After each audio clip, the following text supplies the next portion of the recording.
Welcome to a Questions from the Closet bonus episode. I'm excited for this one. Yeah? Why, Charlie? I've been holding on to this information for like almost 2 years. 2 years. That's like a whole mission. It's almost as long as I held on to my orientation. Wow, that's like 2 and That's not true. 2/3 It's like 22 pregnancies. years. Oh, how do you know that? I just did the math. You did so good. Okay, well, without further ado, and from the title of the bonus episode, I'm sure you can guess, I have a new book coming out. Charlie, tell us the title of this book. Okay, the title is Expanding the Borders of Zion. Subtitle, A Latter-day Saint Perspective on LGBTQ Inclusion. Love it. And I'm really excited. Like I said, I started writing basically like right after I finished my first book, Without the Mask, and it came out. I started, you just have ideas and you just kind of like think of things. So I was brainstorming. And actually, you gave me a blessing. And I remember it was right outside in the backyard. Because you're like, give me a blessing. And I was like, let's go inside. You're like, it's a beautiful summer night. I was like, a blessing outside. And I was dealing with some stuff, and you gave me this blessing. And one of the phrases you used was that like the Lord has called me to expand the borders of Zion. And as soon as I heard that phrase, like this project, this book just like flooded into my mind. And a lot of like ideas that I had but couldn't put words to all of a sudden were like, phrases and stories just kind of like coming into my heart, and I just had to start writing. And so I did. Wow. Well, because that happened. That was the week your first book came out. Yeah, I'm telling you, it's been a long time. So you're excited about this book. It all like came to you. What's it about? Yeah, so it's about expanding the borders of Zion, right? What? Okay, so I don't understand how the title relates to the concept. I'm so passionate about creating a space for LGBTQ plus people who have faith and want to worship.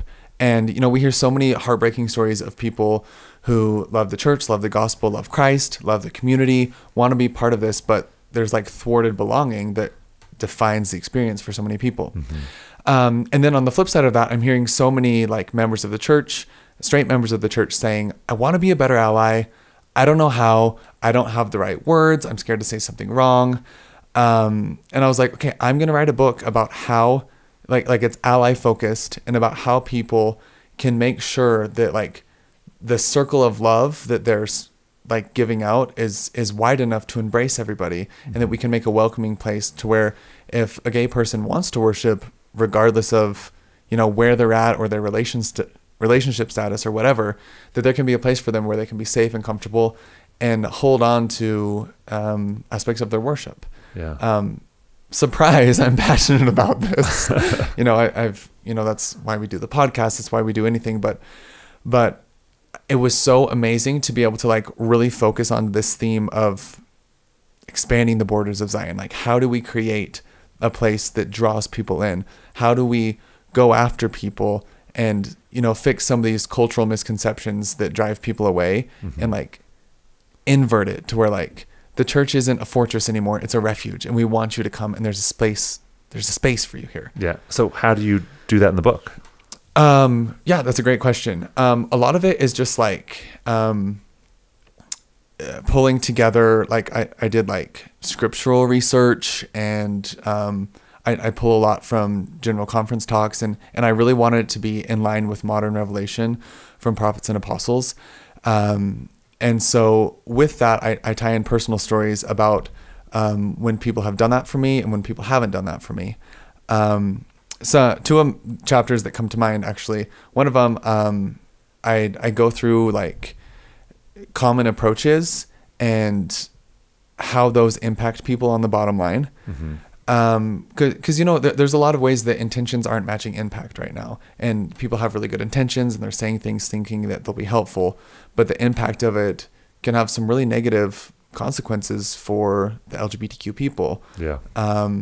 And like I love it. Like I don't want to give too much away because I really want people to read it. I'm so proud of what I wrote. But it's I like explain that and like what that does. So that's one.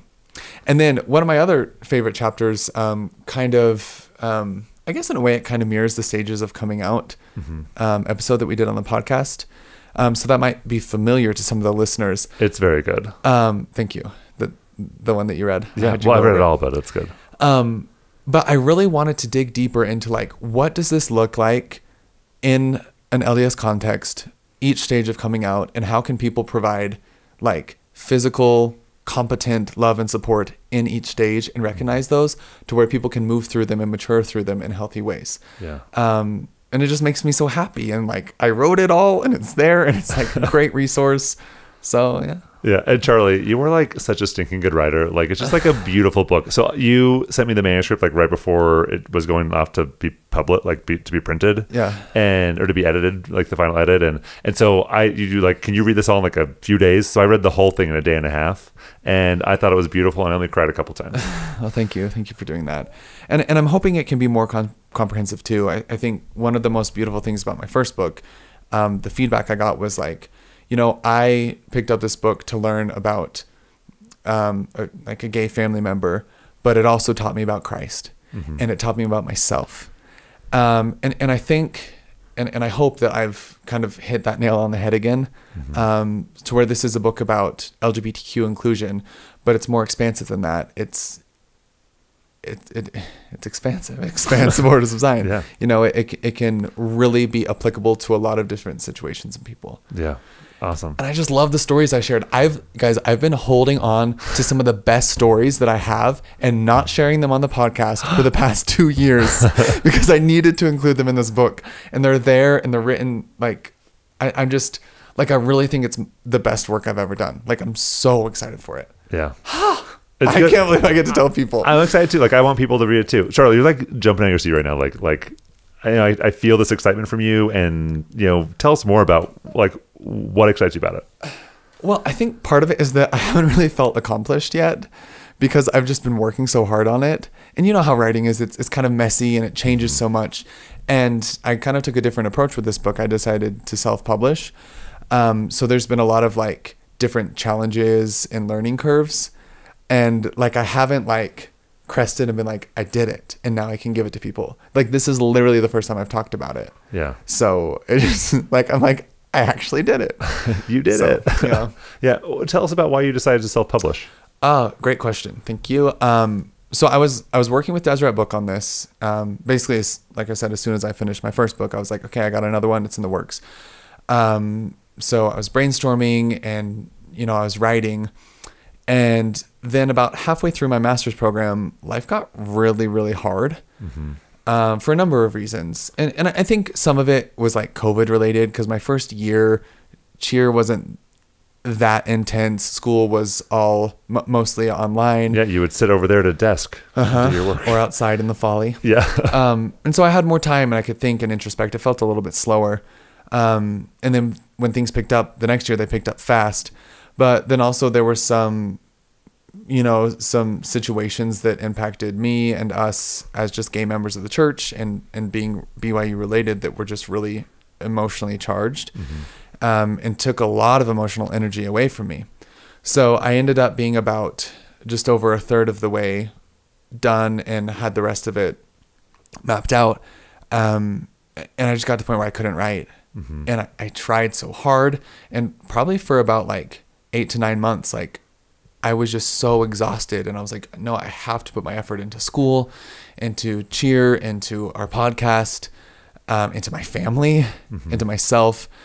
And I just felt, I don't know, I was just blocked and it was hard. So I ended up, you know, once things settled down at the beginning of this summer, I kind of like was a little reinvigorated, renewed. And I talked, I had a meeting with Deseret Book and I was like, oh my gosh, okay, I'm writing again. I'm so excited. And I was like, because you'd reach out to them at the very beginning, right? Like I was in the slot. I had like a timeline for the release of the book, and I was like, I'm gonna make the timeline. And they were like, oh, Charlie, the timeline is far past. I was like, no, but I can write fast. Like I can do it now. And they're like, I don't. They're like, oh, sweet boy, it takes so much longer than that to publish a book. And they'd already put another author in the slot that I wanted to come out in, you know. I said, okay, when's the next time that it can be released? And they were like, it was like September 2023. And I was like, what? I can't wait that long. Like, I got to get this information out now. I said, what are my options? And they said, well, you know, sometimes we have people that will decide to self-publish. And if you can do all the work quicker, then it can come out whenever. and then we'll have, meetings further down the road to see if we can sell it in our stores and, still have the reach. So that's what I decided to do.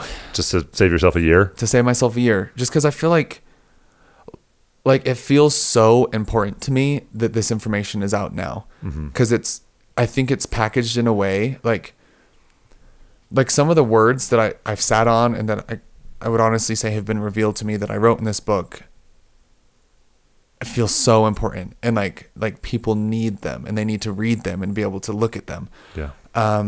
And so I said, yeah, I'll take that extra work on because it's that important to me. So what has self-publishing been like? A learning curve. Yeah. I honestly didn't realize. So basically I created my own publishing company. Charlie Bird LLC. Well, it's called Birdhouse Book. Oh, I Cute, love huh? that. Is so I cute. made a little logo. The logo's actually really adorable. You guys can see I love it on the book. Yeah. It's on the back and on the spine. It's really good. I drew that. You did? Yeah, I drew it on my friend's iPad. It took me a long time, but I was very happy with it. It looks really good. Thank you. I have my own logo now.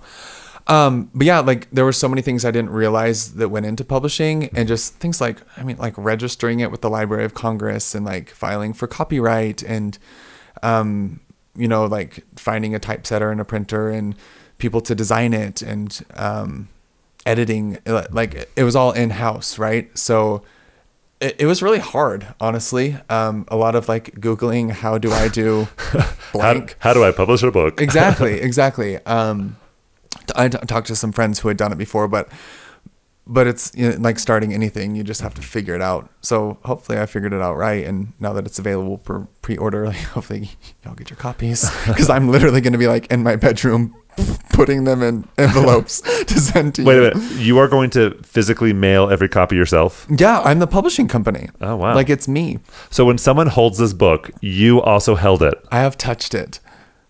My DNA. Will you promise to kiss every book or something? No. All right, fine. I don't know. I don't know if that's creepy. That is definitely people creepy. People might get a hair or something, a curly hair that falls out of my head. But yeah, and honestly, it's been rewarding, but like I said, it was messy. And one thing that was scary is the financial risk. I had to pay for everything myself. So I'm digging into the hole. But that's how much I believe in this project. I've dedicated my life savings to getting this book out, and I hope it does well, Yeah. And if people pre-order it, then... Yeah, so that's actually why I'm doing the pre-order thing, because I need to make a bigger order of books so that it can be distributed to stores. And I'm hoping to get it a lot of places. I want resources to go to people rather than people have to look for resources. And so, yeah, I kind of set up this pre-order system, and if anyone's interested and wants it early and has the means to do it, that would be super helpful, because essentially with the pre-order sales, I'm just plugging that right back in because I ran out of money. And I'm going to hopefully make a bigger order and be able to hire a distribution company to actually get it in stores. So yeah, until then, it's literally just me with envelopes and shipping labels. That's so fun and also so much work. Yeah, it is. But like I said, I feel happy because this is the first time I've ever. You seem so happy. Yeah. I'm proud of myself. I worked really hard on this, and I'm really proud of what I wrote, and I sacrificed a lot. I've spent hours and really 2 years of thoughts and emotional work and writing and editing and waiting and I really, really believe in this project. It feels like I felt really called to put this information out, and you know me, I just love to share things. And so You do. Yeah. And so some of these stories, except food. I know you do hate sharing food. Yep, I learned that as your roommate. But like I said, it's been hard to hold on to these stories, but it just feels important that they're packaged this way. So I haven't. So y'all are going to get to see more of my life and some of my friends and people I've met and, people I've been in therapy with. And I've been able to really gain a lot of insight that I'm excited to share. And I hope people are interested, and I hope people pre-order it, because I want it to get to the people who maybe won't listen to this. Yeah. I want it to be available at, like at Costco when someone's going to say, hey, that caught my eye. Maybe this is something that I need. Yeah. Can you tell us about the cover? Yes. Oh, thank you for asking. The cover, Okay. First of all, you showed me the cover and like my jaw dropped because it is so beautiful. it's really pretty. I'm really happy with it. And it was designed by 3 gay men. One of them was me and one of them was my friend Mitchell, the other, my friend Jared. And I just think all of us, like I had this idea that I like scratched out on some lined paper. And it went through, so many reiterations. And eventually like this is kind of like a sister book to my first book. It's like the more mature sister, who gives more information. And so I wanted them to be really congruent. So in my mind, I was going to like match the colors, right? It was going to be like, my first book's kind of like moody blue. I love a gray blue. But then, there's one reiteration that my friend Mitchell did where it had kind of like some orange around it. It's a sunrise over the mountains. And I was like, the book's going to be orange, which I don't know if that's surprising to like, that's not interesting. Of course my book's orange because you'll see it. But I was like, for like a year and a half, I was like, I'm doing another blue book. And then it was orange. And I was like, what? But it was cool because it's an inverse to like all the colors are inverted. And what you're probably asking about the art and like what it means. So the mountains are taken after the mountains at This Is the Place Heritage Park, which is where the pioneers came through into the Salt Lake Valley.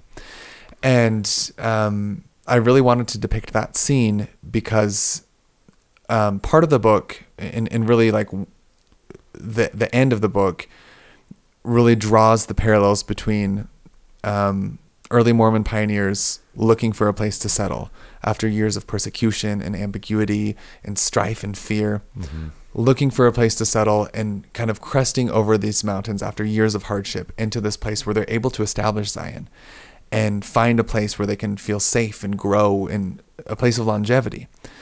But I feel like LGBTQ saints don't have that yet.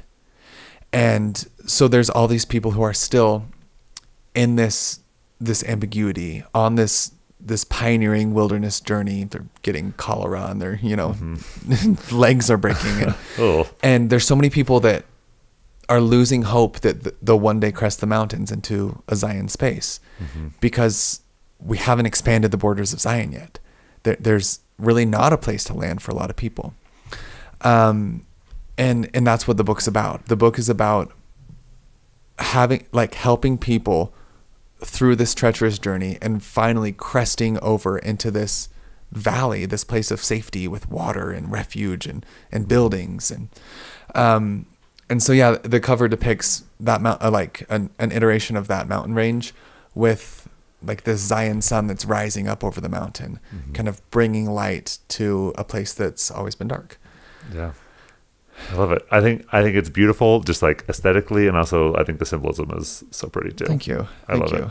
And yeah, and I feel like your first book is kind of like, here's what it's like to be gay and a Latter-day Saint, and you help people like step into the space and like learn to like see us and love us. And I feel like this book is like, okay, now what do we do? Now what? Yeah. You're an ally. What do you do? Or you're an LGBTQ person who wants to stay in the church. Like, how can we make that happen? And I think it's beautiful. Thank you. My first book was really retrospective, and it felt really finished when it was complete. Like, I was like, these are my past experiences. This is where I'm at now. This is what I learned up to the point of coming out. And I think the thing about coming out and continuing on this path is that there's not really like an end, And so this book, like you said, is that, but it's also more forward facing. It's like, where are we now? Where are we going? Where could we go? And I think because of that, it feels a lot more vulnerable to write. Because I can't say this chapter is closed. It's like, I'm bringing you up to where I am, and I hope y'all can help me find the rest. Yeah. But I also think that's one of the reasons it's powerful, because it has some more of that raw emotion. And I really think I tried hard, and I think I was able to depict both the blessings and challenges of the gay LDS experience in a way that's really going to resonate with people, and that they'll be able to like use that information to get inspiration on how to lift where they stand. Yeah. Well, your first book I loved. There's one line about me. The second book has like a whole paragraph about me. So I love that. Oh, wow. It's almost like we've known each other longer. I know. A whole paragraph like now. So Charlie, where do people get the book? So right now it's pre-orders. Oh, also, this is a really exciting thing. David Archuleta wrote the most beautiful endorsement letter for my book. And I was, I'm grateful for his friendship and that he was willing to put himself out there in this way. And that's only available to people who pre-order. It's weird to kind of like try to sell something over the podcast. We've never done this. But that's like kind of another exciting piece that hopefully will incentivize people to act now. But yeah, it's available right now for pre-order on a website that I made called mrcharliebird.com. How do you spell that? mrcharliebird.com. Nice. Yeah, like I said, if you pre-order, it's really going to help me get this book to more people. So I guess I'm asking, I don't know how to do this. I don't know how to ask people to buy my book because I've never had to. You just did. But yeah, I'll ask them, buy Charlie's book, please. But like, I need help on this front end with the pre-orders so that this can be like a long-standing resource for people who may not have as much interest or access in things like our podcast, Yeah. So yeah, it's $21.99, and there's also like I put some like merch up in case you want to support more. Like I have a bookmark and a sticker and a hoodie, and so just any way you can support, I think it'll really make a big difference for me and for I'm hoping we can make a wave with this. Yeah. Well, I've read the manuscript, but tonight I'm going to go buy the book. And don't ship it to me, just bring it to me. But I want nothing to do with your merch. So, well, I'm giving you a bookmark. No. And you're going to use it to mark your spot. Fine, I would use it. Anyway, but yeah, I'm grateful for this community. I'm grateful that people are still, hopefully interested in what I have to say. And like I said, I'm really, really proud of what I wrote, and I'm just thrilled that I can share it with people. And I hope they love and enjoy it as much as I do. Awesome. Thank you, Charlie. Yeah, thanks.